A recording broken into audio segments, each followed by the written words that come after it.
अस्सलाम वालेकुम फ्रेंड्स। उम्मीद करता हूँ कि आप सब लोग खैरियत से होंगे और अपनी अपनी ज़िंदगी में बहुत सारा एंजॉय कर रहे होंगे। तो बेसिकली आज हमारा जो है ना टॉपिक है वो है डेटिव कोवलेंट और कोऑर्डिनेट कोवलेंट बॉन्ड। इससे पहले हम केमिकल बॉन्ड जो है ना उसकी दो टाइप्स पढ़ चुके हैं, एक आयनिक बॉन्ड और दूसरा कोवलेंट बॉन्ड। और आज हमारे पास जो है ना वो केमिकल बॉन्ड की तीसरी टाइप है और वो है डेटिव कोवलेंट बॉन्ड, या फिर इसको हम बोलते हैं कोऑर्डिनेट कोवलेंट बॉन्ड। ठीक है, कॉमनली इसको कोऑर्डिनेट कोवलेंट बॉन्ड बोलते हैं। तो सबसे पहले हम इसकी डेफिनेशन देखेंगे, फिर इसकी एक्सप्लेनेशन देखें। कुछ डेफिनेशंस हैं वो हम देखेंगे कि वो डेफिनेशंस जो है ना कैसे जो है ना इस टाइप के अंदर वर्क कर रही हैं। ठीक हो गया, जैसे लोन पेयर हो गया, एक्सेप्टर, डोनर, ये चीज़ें देखेंगे उसकी। ठीक है, तो आए चलते हैं सबसे पहले डेफिनेशन पे।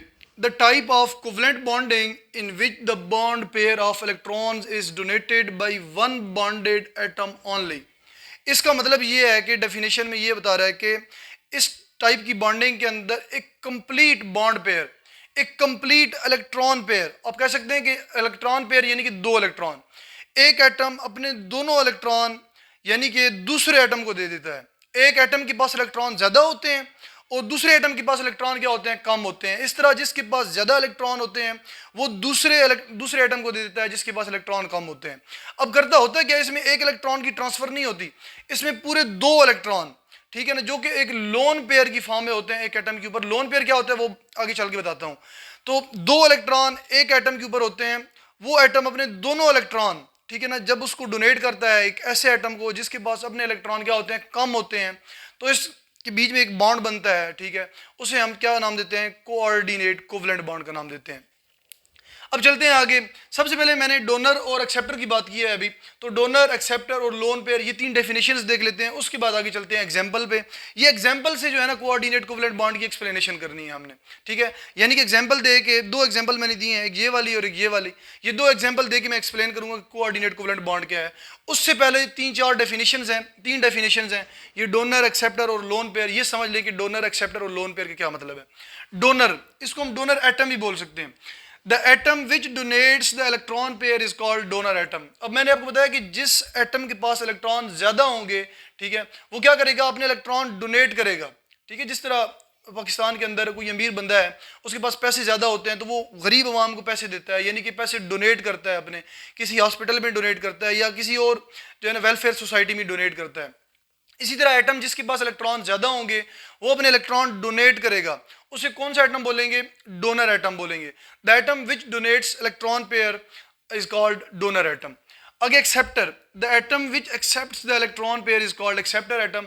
और ऐसा एटम जो इलेक्ट्रॉन पेयर को एक्सेप्ट कर रहा है, ठीक है, यानी कि जिसके पास अपने इलेक्ट्रॉन क्या थे, कम थे, और उसने दूसरे से एक्सेप्ट किए हैं, कबूल किए हैं, लिए हैं उससे इलेक्ट्रॉन, उसे हम एक्सेप्टर एटम बोलते हैं। आगे in dative covalent coordinate covalent bond, in dative covalent और coordinate covalent bond one atom donates lone pair and the other atom accepts the lone pair. यानी कि कोऑर्डिनेट कोवलेंट बॉन्डिंग के अंदर एक एटम डोनर होता है और दूसरा एटम एक्सेप्टर होता है। एक एटम अपना लोन पेयर डोनेट कर रहा होता है और दूसरा एटम उस लोन पेयर को एक्सेप्ट कर रहा होता है। तो बीच में क्या बनता है, एक बॉन्ड बनता है जिसे कोऑर्डिनेट कोवलेंट बॉन्ड बोलते हैं। आगे लोन पेयर, लोन पेयर का क्या मतलब है, the non-bonded electron pair available on an atom is called lone pair. One lone pair is present on nitrogen in ammonia. ये एग्जाम्पल दी हुई है। अच्छा, लोन पेयर क्या होता है, सबसे पहले आप लोग समझें कि बॉन्डेड इलेक्ट्रॉन कौन से होते हैं और नॉन बॉन्डेड इलेक्ट्रॉन कौन से होते हैं। ये क्यों, क्योंकि यहाँ पे नॉन बॉन्डेड इलेक्ट्रॉन का जिक्र आया हुआ है। अब यहाँ पे मैं एग्जाम्पल आपको देता हूँ, यहाँ से, इधर से, मजीद इस पर जब जाएंगी तो वो समझाऊंगा। अमोनिया है, ये NH3 का मॉलिक्यूल है, ये वाला NH3, ये NH3 है। ठीक है, अमोनिया के ऊपर क्या है, एक लोन पेयर प्रेजेंट है, ये नॉन बॉन्डेड है। अब देखते हैं कि नॉन बॉन्डेड इलेक्ट्रॉन कौन से हैं। ये अमोनिया है, एक लम्हे के लिए आप इसे जो है ना छोड़ दें, ये एरो जो है ना छोड़ दें। अब जस्ट इस अमोनिया को फोकस करें, अमोनिया के ऊपर, ये N है, इसके साथ N के वैलेंस शेल में, नाइट्रोजन के वैलेंस शेल में कितने इलेक्ट्रॉन है, 5 इलेक्ट्रॉन है। इसके 3 इलेक्ट्रॉन जो है ना वो हाइड्रोजन के साथ शेयर किए हुए हैं, एक ये वाला डॉट इलेक्ट्रॉन, एक ये वाला डॉट इलेक्ट्रॉन, एक ये वाला डॉट इलेक्ट्रॉन। ये 3 नाइट्रोजन के इलेक्ट्रॉन इसने अपने हाइड्रोजन के साथ, एक एक हाइड्रोजन के साथ शेयर किया हुआ है। तो ये कौन से इलेक्ट्रॉन हो गए, बॉन्डेड इलेक्ट्रॉन हो गए। इनको कौन से इलेक्ट्रॉन बोलते हैं, बॉन्डेड इलेक्ट्रॉन बोलते हैं। ये जो नाइट्रोजन है इसने अपने ये 3 इलेक्ट्रॉन दूसरे एटम के साथ शेयर किए हुए हैं, इनको हम बॉन्डेड इलेक्ट्रॉन बोलते हैं। और ये नाइट्रोजन के पास एज अ लोन पेयर दो इलेक्ट्रॉन जो कि बॉन्ड नहीं बना रहे किसी के साथ, इसके ऊपर प्रेजेंट है, दो इकट्ठे इलेक्ट्रॉन प्रेजेंट है, अलग अलग से नहीं है।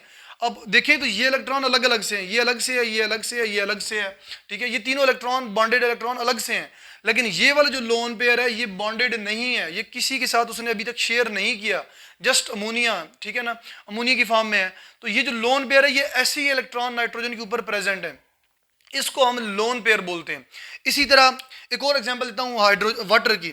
ये हमारे पास वाटर का मॉलिक्यूल है, इस तरह ये वाटर H2O जिसे बोलते हैं, ये एक लोन पेयर यहाँ पे है, एक लोन पेयर यहाँ पे है। अब आप देखें तो ऑक्सीजन ने अपने दोनों इलेक्ट्रॉन, अब यहाँ पे एक डॉट ऑक्सीजन का है और यहाँ पे भी एक डॉट ऑक्सीजन का है, एक क्रॉस हाइड्रोजन का और एक क्रॉस हाइड्रोजन का। इस तरह ऑक्सीजन ने अपने दो इलेक्ट्रॉन यहाँ पे हाइड्रोजन के साथ शेयर किए हुए हैं। ये जो ऑक्सीजन के इलेक्ट्रॉन है, ये जो डॉट इलेक्ट्रॉन है और ये जो डॉट इलेक्ट्रॉन है ऑक्सीजन का, ये बॉन्डेड इलेक्ट्रॉन है ऑक्सीजन के। और ये जो दो लोन पेयर हैं, एक लोन पेयर और दूसरा लोन पेयर, कितने टोटल इलेक्ट्रॉन है? 4 इलेक्ट्रॉन। ये टोटल 4 इलेक्ट्रॉन जो दो लोन पेयर की फॉर्म में है, ये नॉन बॉन्डेड है, इन्होंने किसी के साथ बॉन्ड नहीं बनाया हुआ, ठीक है। तो इस तरह वाटर का मॉलिक्यूल है। समझा कि बॉन्डेड इलेक्ट्रॉन और नॉन बॉन्डेड इलेक्ट्रॉन कौन से होते हैं। तो आगे चलते हैं। यहां पे आप देखें कहां तक पहुंचे थे। अच्छा, यहां पे the non bonded electron pair available on an atom is called lone pair. एक एटम के ऊपर जब नॉन बॉन्डेड इलेक्ट्रॉन का पेयर होगा, एक इलेक्ट्रॉन नहीं, दो इलेक्ट्रॉन पेयर होगा, लोन पेयर, तब उसे बोलेंगे। तो उसे हम क्या बोलेंगे? लोन पेयर बोलेंगे। One loan pair is present on nitrogen in ammonia. जैसे कि अमोनिया के अंदर नाइट्रोजन के ऊपर एक लोन पेयर प्रेजेंट है, ये नॉन बॉन्डेड इलेक्ट्रॉन है, इसे हम लोन पेयर बोलेंगे। ये जो दो इलेक्ट्रॉन का पेयर है ना, इसे क्या बोलेंगे? लोन पेयर बोलेंगे, जो कि क्या है? नॉन बॉन्डेड इलेक्ट्रॉन्स हैं। अब यहाँ पे आप नेक्स्ट एक और एग्जांपल भी दे सकते हैं वाटर की। इस तरह बेशक आप H2O लिख के ऊपर दो इलेक्ट्रॉन शो करो, दो लोन पेयर शो करवा दें, ये भी क्या है कि एक लोन पेयर की एग्जांपल है। आगे चलते हैं, नेक्स्ट कोऑर्डिनेट कोवलेंट बॉन्ड को एक्सप्लेन करते हैं कि कोऑर्डिनेट कोवलेंट बॉन्ड के अंदर बेसिकली जो है ना, ये कैसे बॉन्ड बनता है। ये कोऑर्डिनेट कोवलेंट बॉन्ड जो है, ये दो एटम के बीच में या दो मॉलिक्यूल के बीच में कैसे ये बॉन्ड बनता है। सबसे पहले हम देखेंगे कि दो एटम के बीच में बॉन्ड कैसे बनेगा, फिर नेक्स्ट हम देखेंगे कि दो मॉलिक्यूल के बीच में बॉन्ड कैसे बनेगा। सबसे पहले फॉर्मेशन ऑफ अमोनियम रेडिकल। ये अमोनियम रेडिकल है। अच्छा, अमोनियम इसे कैटायन भी बोलते हैं, मॉलिक्यूलर आयन भी बोलते हैं, ठीक है। तो ये हमारे पास NH4 पॉजिटिव है। तो इसकी फॉर्मेशन कैसे होती है? इसकी फॉर्मेशन में बेसिकली कोऑर्डिनेट कोवलेंट बॉन्ड बनता है, वो देखते हैं। When a proton approaches a molecule with a lone pair of electrons, that lone pair is donated to H positive and a coordinate covalent bond is formed. यहाँ पे basically आप देखें तो ये क्या है? प्रोटॉन है, ठीक है, प्रोटॉन है, क्योंकि इसके हाइड्रोजन है, हाइड्रोजन के वैलेंस शेल में एक ही इलेक्ट्रॉन होता है। जब उससे एक इलेक्ट्रॉन भी चला जाए तो वो क्या, यानी कि जस्ट उसके अंदर एक प्रोटॉन रह जाता है, तो वो क्या होता है? हाइड्रोजन का प्रोटॉन। तो ये क्या है कि एक प्रोटॉन है। और ये इस प्रोटॉन क्या है कि इसमें क्या है अभी, यानी कि इसको अपना वैलेंस शेल कंप्लीट करना है। वैलेंस शेल इसका डुप्लेट है, यानी कि S सब शेल है, उसके अंदर दो इलेक्ट्रॉन कंप्लीट करने हैं इसने अपने। तो इसे ये हाईली क्या है? अनस्टेबल है प्रोटॉन। इसे यानी कि कहीं से इलेक्ट्रॉन की ज़रूरत है, इसके पास इलेक्ट्रॉन नहीं है, कम है इलेक्ट्रॉन। अब यहाँ पे अमोनिया है, अमोनिया में जो नाइट्रोजन है इसने अपने 3 इलेक्ट्रॉन तो शेयर किए हुए हैं, लेकिन एक लोन पेयर अवेलेबल है, यानी कि 2 इलेक्ट्रॉन नाइट्रोजन के पास क्या है? अवेलेबल है। और ये नाइट्रोजन अपने 2 इलेक्ट्रॉन देना चाहता है, तो क्या करेगा? ये नाइट्रोजन अपने दोनों इलेक्ट्रॉन क्या करेगा? इस पॉजिटिव को, पॉजिटिव हाइड्रोजन को, यानी कि प्रोटॉन को अपने दोनों इलेक्ट्रॉन देगा और क्या बना देगा? कोऑर्डिनेट कोवलेंट बॉन्ड बना देगा। अब आप यहाँ पे देखें तो ये देखिए नाइट्रोजन ने अपना दोनों इलेक्ट्रॉन क्या दे दिए? हाइड्रोजन को दे दिए। अब हाइड्रोजन में के वैलेंस शेल में जैसे ही दोनों इलेक्ट्रॉन गए तो वो क्या हो गया हमारे पास? बेसिकली वो उसके यानी कि वैलेंसी कंप्लीट हो गई, उसके दोनों इलेक्ट्रॉन क्या हो गए? कंप्लीट हो गए। और इस तरह जब नाइट्रोजन अपना लोन पेयर शेयर करेगा तो नाइट्रोजन, ओब्वियसली नाइट्रोजन के पास इलेक्ट्रॉन कम हो जाएंगे। तो जब नाइट्रोजन के पास इलेक्ट्रॉन कम हो जाएंगे तो नाइट्रोजन के ऊपर कौन सा चार्ज आ जाएगा? पॉजिटिव चार्ज आ जाएगा। इस तरह ये NH4 पॉजिटिव भी हम इसको लिखते हैं। या फिर हम क्या करते हैं कि हम होल, यानी कि होल चार्ज जो है ना, इसके ऊपर पॉजिटिव शो कर देते हैं, ठीक हो गया। तो इस तरह हमारे पास जो है ना, यानी कि आप इसको इस तरह भी लिख सकते हैं, इस तरह भी लिख सकते हैं और इस तरह भी लिख सकते हैं। ये 3 फॉर्म में आप लिख सकते हैं अमोनियम आयन को। इसको अमोनियम आयन बोलते हैं। Ammonium ion molecular ion, generally molecular ion बोलेंगे, वैसे इसका नाम अपना अमोनियम कैटायन है या अमोनियम आयन है, ठीक है, या मॉलिक्यूलर ये अमोनियम रेडिकल, ये 3 नाम है इसके। नेक्स्ट एग्जांपल है हमारे पास, अच्छा ये जो बॉन्ड बीच में बना है ये कोऑर्डिनेट कोवेलेंट बॉन्ड है, ये जो एरो शो हो रहा है ना ये क्या है, कोऑर्डिनेट कोवेलेंट बॉन्ड है। कोऑर्डिनेट कोवेलेंट बॉन्ड को एरो से शो करते हैं। नेक्स्ट चलते हैं दूसरी एग्जांपल पे, dative covalent bond in ammonia and boron trifluoride. अब अमोनिया एक मॉलिक्यूल है और दूसरा मॉलिक्यूल बोरॉन ट्राइफ्लोराइड है, तो दोनों मॉलिक्यूल के बीच में क्या बनेगा, बॉन्ड बनेगा। सबसे पहले देखते हैं कि ये बॉन्ड कैसे बना है। सबसे पहले मैंने पॉइंट्स की फॉर्म में जो है ना 3 पॉइंट्स बना के लिखे हैं ताकि आप लोगों को आसानी से समझ आ जाए। सबसे पहले आप लोग समझें कि BF3 बोरॉन ट्राइफ्लोराइड, इसको क्यों इलेक्ट्रॉन की ज़रूरत है, ठीक है ना। BF3 को इलेक्ट्रॉन की ज़रूरत क्यों है। और अमोनिया वो तो आपको पता चल गया है कि उसके अंदर नाइट्रोजन के वैलेंस शेल में 5 इलेक्ट्रॉन है, 3 तो क्या है बॉन्डेड है और 2 क्या है उसके पास 2 इलेक्ट्रॉन अवेलेबल है, वो दे सकता है, वो तो आपको पता चल गया। अब BF3 जो है बोरॉन ट्राइफ्लोराइड है, इसको इलेक्ट्रॉन की कैसे ज़रूरत है वो चेक करते हैं। इन द फॉर्मेशन ऑफ BF3, जब BF3 का मॉलिक्यूल बनता है, फॉर्मेशन होती है उसकी, boron trifluoride molecule, 3 valence electrons of boron formed bond with 3 fluorine. ये देखें यहां पे मैं अभी एरो शो नहीं करता, यहां पे आप देखें तो यहां पे बोरॉन क्या है, बोरॉन ने BF3 का मॉलिक्यूल है, बोरॉन ने अपने बोरॉन के वैलेंस शेल में 3 इलेक्ट्रॉन है, ये 3 डॉट, एक डॉट दूसरा डॉट तीसरा डॉट, ये यानी कि 3 इलेक्ट्रॉन है बोरॉन के पास। बोरॉन ने ये 3 इलेक्ट्रॉन फ्लोरीन एटम के साथ क्या कर दिए हैं, शेयर कर दिए हैं। जब फ्लोरीन एटम के साथ हमने 3 इलेक्ट्रॉन शेयर कर दिए हैं तो कितने बॉन्ड बन गए, यानी कि 3 बॉन्ड इसने बना दिए हैं, 3 कोवलेंट बॉन्ड बना दिए हैं। अब यहाँ पे अगर आप टोटल इलेक्ट्रॉन देखें तो टोटल इलेक्ट्रॉन कितने बनते हैं, 2 2 4 और ये 2 6, यानी कि बोरॉन के वैलेंस शेल में अब कितने इलेक्ट्रॉन हो गए हैं, 6 इलेक्ट्रॉन हो गए हैं। अब बोरॉन को अपना ऑक्टेट कंप्लीट करने के लिए, अपने वैलेंस शेल में 8 इलेक्ट्रॉन कंप्लीट करने के लिए इसे 2 इलेक्ट्रॉन और चाहिए, क्योंकि इसके वैलेंस शेल में अभी, यानी कि इसने अपने 3 थे वैलेंस शेल में, इसने 3 शेयर किए और 3 लिए। इसका मतलब ये है कि इसके वैलेंस शेल में अब कितने इलेक्ट्रॉन हो गए, 6 इलेक्ट्रॉन हो गए। अब 6 इलेक्ट्रॉन हो गए और इसे 2 इलेक्ट्रॉन और चाहिए अपना ऑक्टेट कंप्लीट करने के लिए। इस तरह BF3 को जो है ना क्या है, ये इलेक्ट्रॉन डेफिसिट है, यानी कि इसमें इलेक्ट्रॉन की क्या है, कमी है, इसे 2 इलेक्ट्रॉन और चाहिए। तो ये 2 इलेक्ट्रॉन कहाँ से लेगा, ये अमोनिया से लेगा। ये अमोनिया के पास 2 इलेक्ट्रॉन, नाइट्रोजन के पास 2 इलेक्ट्रॉन पड़े हैं लोन की पेयर की फॉर्म में, ये नाइट्रोजन अपना लोन पेयर शेयर करेगा। इस तरह बोरॉन को 2 इलेक्ट्रॉन मिल गए, बोरॉन का भी अपना ऑक्टेट कंप्लीट हो गया, ठीक है। इस तरह बोरॉन क्या हो जाएगा, स्टेबल हो जाएगा। ये देखते हैं एक्सप्लेनेशन, ये जो मैंने समझाया है सेम टू सेम यही एक्सप्लेनेशन में लिखा हुआ है। In the formation of BF3 molecule, 3 valence electrons of boron formed bond with 3 fluorine. ये 3 electrons of boron formed bond with 3 fluorine atoms. In this way boron have 6 electron its valence shell. Boron के valence shell में कितने electron हो गए, 6 electron हो गए। It means after sharing electrons boron is still electron deficit of 2 electrons. इसका मतलब ये है कि बॉन्डिंग, यानी कि बोरॉन अपने वैलेंस 3 इलेक्ट्रॉन शेयर करने के बाद भी उसके पास अभी 2 इलेक्ट्रॉन की और गुंजाइश है, यानी कि ये 2 इलेक्ट्रॉन और एक्सेप्ट कर सकता है, इस इलेक्ट्रॉन डेफिसिट है। Now ammonia gave its lone pair to BF3। Now ammonia gave its lone pair to BF3। In this way ammonia act as lone pair donor. अब अमोनिया क्या करेगा, लोन पेयर डोनर के तौर पे act कर रहा है, और BF3 act as electron pair acceptor, और BF3 इलेक्ट्रॉन पेयर एक्सेप्टर के तौर पे एक्ट कर रहा है। अ coordinate covalent bond is formed between ammonia and BF3।